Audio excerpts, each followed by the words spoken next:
Nuestro primer invitado hoy, señores, es el señor Óscar Valdés Dancoart. Él ha sido presidente del Consejo de Ministros, también ha sido ministro del Interior y, por supuesto, es una palabra, creo, autorizada para hablar sobre este tema. ¿Cómo le va, señor Valdés? Mucho gusto tenerlo aquí en los estudios de RPP. Buenas noches, gracias por su invitación. Buenas noches. Sí. Bueno, yo me hacía la pregunta en la presentación, ¿cómo es posible que se haya llegado a este nivel de criminalidad en Trujillo? Hablemos de La Libertad, porque, bueno, ha habido el atentado contra la Fiscalía, el propio Premier reconoce esta situación y dice, todos somos responsables. ¿Cuál es su análisis, señor Valdés? Bueno, en primer lugar, que se está llorando sobre la leche derramada. Esto de Trujillo no es de ahora. Trujillo hace mucho tiempo que vive prácticamente capturada por la delincuencia y tenemos que el gobernador regional, que es el que preside el Consejo Regional de Seguridad Ciudadana, no ha tomado las acciones correspondientes. Él afirma que no le han hecho caso, que no han querido cambiar a la gente de inteligencia, pero él es el gran responsable de la seguridad ciudadana allí. También hay que notar que el Estado no ha reaccionado adecuadamente con todos los problemas que han habido en Patás. Vemos que Trujillo viene viviendo estados de emergencia que son, de alguna manera, un saludo a la bandera. Trujillo sigue con los mismos problemas. Hemos tenido que esperar que de alguna manera se atente muy cerca contra una oficina del Ministerio Público para que se enciendan todas las alarmas, vaya el Premier, el Ministro del Interior, el Ministro de Defensa, a querer reparar algo que debieron hacerlo con la debida anticipación. Y esto se debe, señor Villarreal, a que el gobierno, la señora Boluarte en particular, se ha dedicado a apagar incendios respecto a las conductas de sus funcionarios y no a ver el tema de la inseguridad ciudadana a nivel nacional. Pero sí, yo quiero recalcar que hay no solamente responsabilidad del gobierno nacional, también los gobiernos regionales, los gobiernos locales tienen parte de la cuota de responsabilidad. Así es. Ahora, han habido una serie de decisiones que se han tomado allá en Trujillo, darle mayor protección a jueces y fiscales. No se descarta la posibilidad de un toque de queda en La Libertad, ¿cierto?, en Trujillo.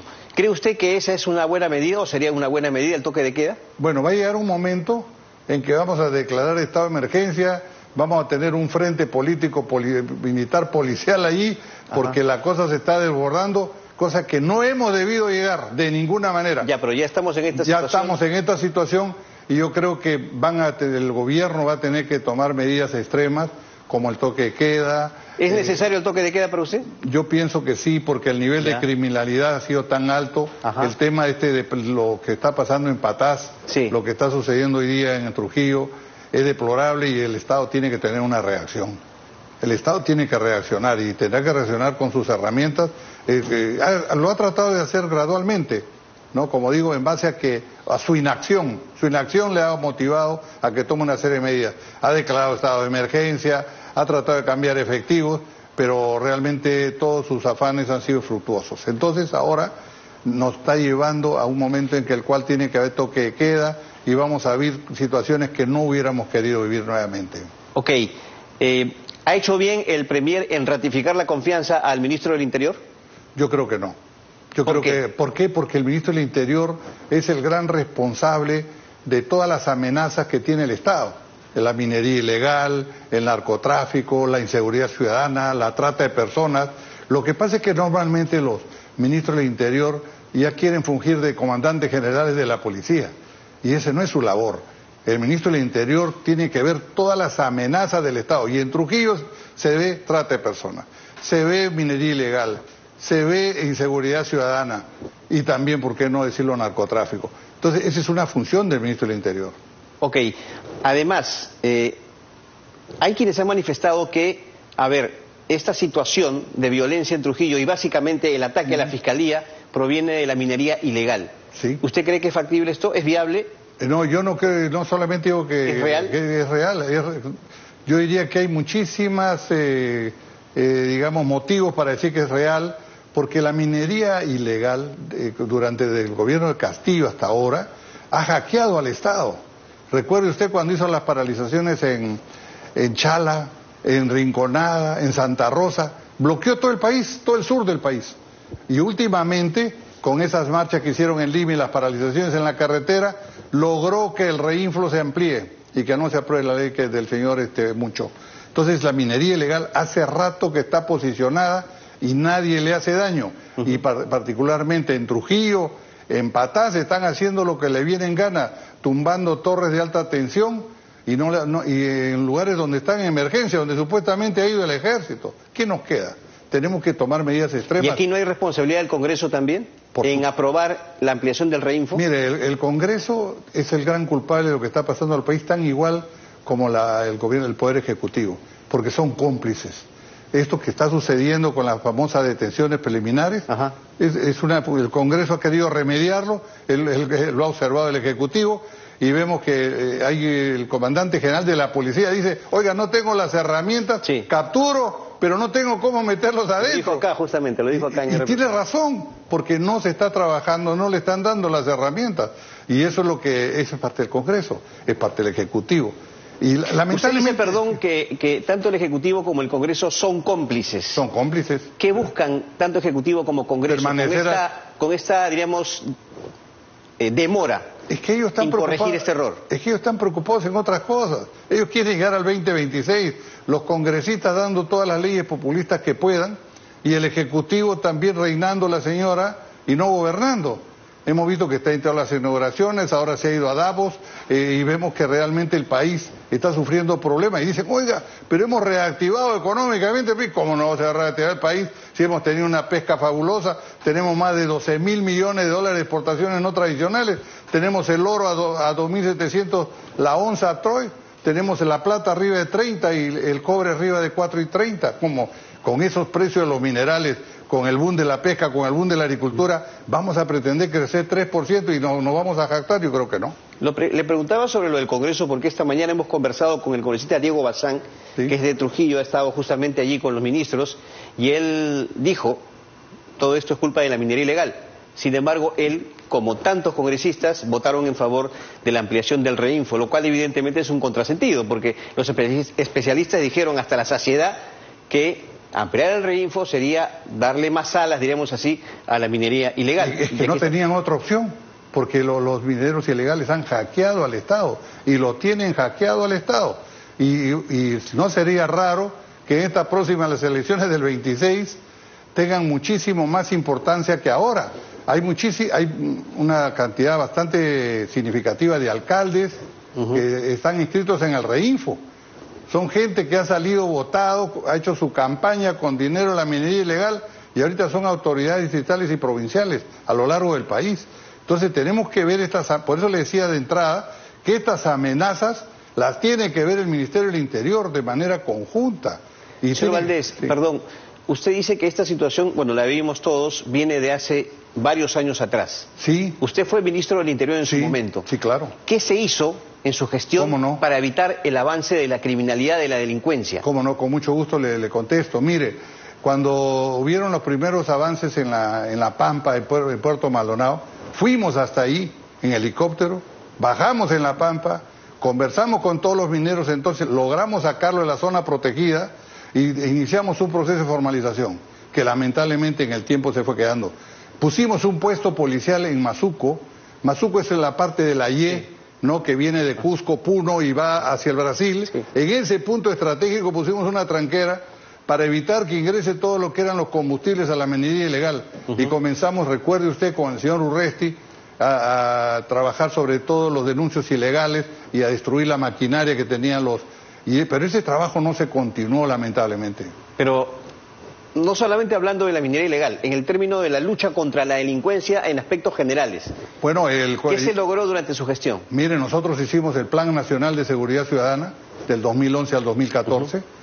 Logramos comprar los patrulleros inteligentes, recuerda usted, que mucha gente se ha quejado, pero son los únicos que están transitando la mayoría en la calle, los San-John y los Hyundai, que hasta ahora están en todas las provincias, han pasado más de 13 años. Compramos armamento para la policía. Tratamos de reorganizar la policía, hicimos una ¿Pero qué resultados hubo en la práctica? O sea, ya en la práctica hemos tenido, obviamente, usted nos hace un resumen de todo lo que han hecho, pero en las operaciones que se realizaron, en la estrategia que se desarrolló en su momento, ¿qué resultados se lograron? Todos los días se hacían operativos.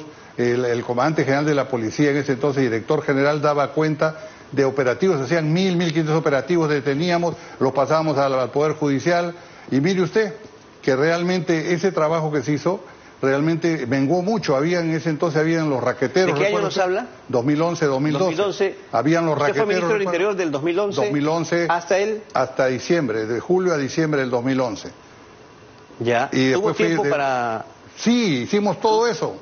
Y es más, los raqueteros comenzaron a disminuir. Lo que pasa es que en la seguridad ciudadana también hay que ser honestos, que luego con la llegada de la migración venezolana, esto se ha agravado. Vino el tren de Aragua, empezaron los sicarios, los extorsionadores, cosa que no se veía en el 2011-2012, porque no existía, no había. ¿Se debe tipificar el delito de terrorismo urbano? Mire, si yo agarro un fusil y disparo sobre un ómnibus, que esté el chofer y están los pasajeros, estoy creando terror, ¿no? Creando terror. Es un acto de terrorismo. Por supuesto que lo es. La detonación en esta fiscalía... Mayor razón. Y como están tumbando las torres de alta tensión, son hechos clarísimos de terrorismo y que el Estado tiene que combatir. Y el Estado ya ha tenido eso, ¿no? Lo que pasa es que también hay que ver que las situaciones son diferentes. Cuando enfrentamos a la subversión, había el servicio militar obligatorio. Teníamos nosotros los cuarteles llenos. Teníamos tropa para combatir a la subversión. ¿Usted cree que se debe restablecer el servicio militar obligatorio? Se debe ver la forma cómo incrementar la presencia de efectivos en los cuarteles. ¿Pero eso cómo se podría hacer? ¿Volviendo a ser obligatorio el servicio militar? No, han habido algunas fórmulas, como aumentarle la propina de las tropas hasta un sueldo mínimo, ¿no? Y darle una serie de ventajas, por ejemplo, para que puedan hacer ellos ingresar directamente a la Policía Nacional, ¿no? Pero usted habla de una carencia o mejor dicho, un número bajo de efectivos militares en comparación a años anteriores. Por eso le preguntaba si es que era necesario para usted restablecer el servicio militar obligatorio. Sí, mucha gente piensa que el servicio militar obligatorio, dice no, de ninguna manera.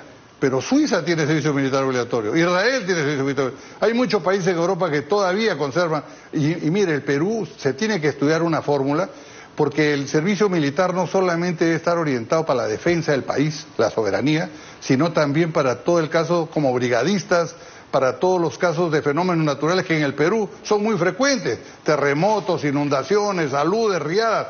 Entonces yo creo que se tiene que pensar. Lo que pasa es que tenemos la idea de un servicio militar obligatorio en el cual servía solamente el paisano, no servía el blanquito, el embarado, y eso hay que cambiar. En otros países es un honor servir y un deshonor no presentarse a servir a la patria. O sea, para usted debe evaluarse esa posibilidad. Yo pienso que sí. Yo creo que es muy importante que se haga, porque por los dos motivos, para la defensa nacional. No nos olvidemos que el Perú tiene 5 fronteras. El Perú tiene la fuente de agua más grande de Sudamérica. Ajá. El Perú es la capital del cobre. Es un país lleno de polimetálicos. El mundo para el Perú, siempre el Perú ha tenido muchas amenazas externas, que por eso es que yo he sido proclive también a que las Fuerzas Armadas deben renovarse, porque tenemos que tener una Fuerza Armada disuasiva. Claro. Y esto, ¿sabe por qué? Redondeo, tiene que haber desarrollo con defensa. No podemos conseguir un país que solo se desarrolle sin defensa. Ahí tienes el caso específico de Suiza. Suiza, ¿qué conflictos ha tenido? Un país mediterráneo y tiene servicio militar. ¿Por qué considera usted que el Congreso está dilatando esta situación de análisis de la ley observada por el Ejecutivo sobre restituir la detención preliminar en caso de no flagrancia? Hemos escuchado al presidente de la Comisión de Justicia decir que van a haber mesas de trabajo, y usted sabe que eso toma su tiempo. Pasa el tiempo y, bueno, siguen estos malos resultados. La propia fiscal de la Nación ha dicho que se restablezca, ¿no?, a su estado original, diríamos así, la detención preliminar en no flagrancia. ¿Por qué cree usted que el Congreso demora? Porque el Congreso está jugando su propio partido. El Congreso está viendo cómo proteger a todos sus congresistas. Hay como 90 denunciados de los 130.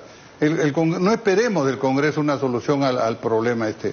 Y pienso que le toca a ellos decidir, ¿no? Lamentablemente, la pregunta es, cuando uno ve una tortuga encima del poste, dice, ¿qué hace la tortuga encima del poste? Usted con su voto la puso encima del poste. Oye, hay que bajarla. Hay que esperar que termine en el 26 para bajar la tortuga del poste. Eso es lo que hay que hacer. O sea, ¿quieren proteger a sus líderes, a sus congresistas? Por supuesto, juegan su partido. Hoy día, mire, un caso palpable que vemos la realidad del Congreso, sí, es el último presupuesto de la República. ¿Cuáles han sido las regiones que más dinero han tenido en su presupuesto? Los que están gobernando el país conjuntamente con la señora Boluarte.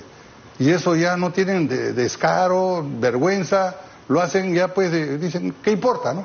Como la señora presidenta que dice, oiga, ¿sabe qué? A mí no me importan las encuestas, que póngame cero, pues, ¿no? Sí. Entonces se ríe de realmente algo que debería darle vergüenza. ¿Cómo es posible que un mandatario tenga 3% de aprobación y encima se jacte de eso? Creo que hay una crisis de liderazgo en el país, tanto en el Ejecutivo como en el Legislativo. Y eso tiene que cambiar el 26. Mire, lamentablemente vamos a flotar hasta el 26. Creo que ya no queda otra opción. ¿Qué panorama se nos presenta el 2026? El 2026... ahorita casi 40 partidos políticos inscritos. Sí, pero tenemos... Si no me equivoco, y puede ser más, ¿ah? Y el fraccionamiento... Hasta ahora son 40. Hasta ahora son 40. Pueden llegar a 60 por ahí. Sí. Y el fraccionamiento va a ser, creo que, como nunca. Como nunca. ¿Y eso contribuye realmente a la gobernabilidad? Pero no, de ninguna manera, de ninguna manera. Eso va a ser una carga que vamos a tener que todos los peruanos llevarla adelante, ¿no? Pero yo confío mucho en que los partidos políticos responsablemente van a tratar de reagruparse. Acá hay que ver que en el Perú ya no distingo tanto derecha de izquierda, sino yo veo dos posiciones. Una posición que ve un Estado ágil, musculoso, facilitador, que solo ve educación, salud, ¿no? Y ve otro Estado elefantiásico, generador de puestos de trabajo, que se dedica a dar limosnas al pueblo, a crear más pobreza. Esos son los dos frentes. Ahí tenemos que ver cómo nos agrupamos. Y mire, el PPC está haciendo un trabajo encomiable, no de ahora. Hace 2 años atrás están tratando de ver cómo podemos aliarnos, cómo podemos juntarnos y hacer un bloque para sacar adelante el país. Y pienso que el PPC tiene también el derecho de poder ir solo a las elecciones, pero fíjese usted, desprendidamente está tratando de buscar alianzas. ¿Usted va a ser precandidato? ¿O es precandidato? Soy precandidato y pretendo ser el candidato del PPC y voy a solucionar los problemas del país. ¿A la presidencia? Por supuesto que sí. Voy a dejar todas mis funciones privadas porque quiero servir a mi país como ya lo he hecho anteriormente. Ok, si usted fuera el ministro del Interior en este momento, ¿qué medidas urgentes tomaría para reducir esta situación tan grave que vivimos sobre inseguridad ciudadana, criminalidad organizada, extorsiones, etcétera? Primero decirle a la presidenta, mire, tenemos que convocar al Consejo Nacional de Seguridad Ciudadana, porque ahí está el Congreso, está la Fiscalía, está el Poder Judicial, están los gobernadores, están los ministros, para tomar soluciones integrales para solucionar este vil problema. Tenemos que reorganizar la policía, se tiene que reorganizar el Ministerio Público, pero ¿sabe qué? Pero no esas reorganizaciones de afuera, que se nombraban comisiones de políticos para reformar el poder, por ejemplo, el Ministerio Público. Tiene que ser de adentro. Adentro hay fiscales honestos que quieren a su institución, pero que son marginados. Con esa gente hay que deslocalizarlos y hacer una revolución dentro del Ministerio Público, porque hoy día no podemos pensar, y el Ministerio Público se creó con una función, recuerda usted, en la última Constitución, para reemplazar y ser el que haga las investigaciones que en ese momento la policía las hacía mal, ¿recuerda? Claro. Sí. Creo que el Ministerio Público hay que recuperarlo, es una institución muy importante. Permítame una última pregunta, señor Valdés. Sí. ¿Usted es partidario de cambios en el gabinete, a pesar de que el Premier dijo hoy que por el momento no va a haber, pero usted cree que debe haber cambios? Por supuesto que sí, empezando por el Premier, ¿no? Porque empezando por el Premier. Yo creo que sí. ¿Qué pasa con el Premier para usted? Yo creo que no está, pero si está permitiendo pues que haya ese problema del MIDIS. No ha dicho esta boca es mía. Si un premier de la Universidad de la Presidenta sabe que, oiga, tenemos que sacar este personaje. ¿Cómo hace posible que los niños estén comiendo alimentos malogrados? Oiga, ¿cómo podemos tener un ministro del Interior que dice, le piden su celular y lo resetea? Oiga, ¿cómo está actuando ese ministro? ¿Qué transparencia? Oiga, deme su clave para la nube. No, se van a meter en fotos personales. Entonces, un premier que acepte esas cosas, yo pienso que no está bien, ¿no? El premier es el que dirige el equipo. Y él es el que tiene que recomendar al presidente. Ya me mencionó el Premier, el ministro del Interior, también el ministro de Martini. ¿Qué otros más? ¿Qué otros sectores más deberían cambiar su ministro? Hay ministros que realmente, el resto, muchos de ellos, están pasando la valla, pero con 11, ¿no? Nosotros necesitamos ministros que tengan 18, 19. Ministros, mire... ¿Se preocupan mucho por defender a la presidenta, cree usted? Por supuesto, ellos parecen abogados todos de la presidenta. La verdad que todo el mundo sale al unísono, el ministro de Salud, todo. ¿Qué tiene que ver el ministro de Salud defendiendo a la presidenta? Ese señor debería ver la atención primaria, qué problemas tienen los ciudadanos cuando van a los hospitales, no hay medicina. El señor está defendiendo a la presidenta o defendiendo al otro ministro. Se defienden entre ellos ahora. Entonces, ¿y quién ve todo eso? Alguien tiene que poner orden en esa casa. ¿Por qué defienden tanto a la presidenta, cree usted? Bueno, si no estuvieran de ministro, ¿no? ¿Cuidan sus puestos? Por supuesto, sí, eso está clarísimo, ¿no? Ellos quieren permanecer. Oiga, la circulina, las liebres y las luminarias que hay ahí, los carros estos con toda la parafernalia, son más adictivos que la cocaína. Muy bien. Don Óscar Valdés, muchas gracias. Muchas gracias. Muchas gracias por su visita aquí a los estudios de RPP. Muy amable. Óscar Valdés, expresidente del Consejo de Ministros, ex ministro del Interior, estuvo con nosotros. 9:23. Vamos a una pausa y regresamos en Prueba de Fuego.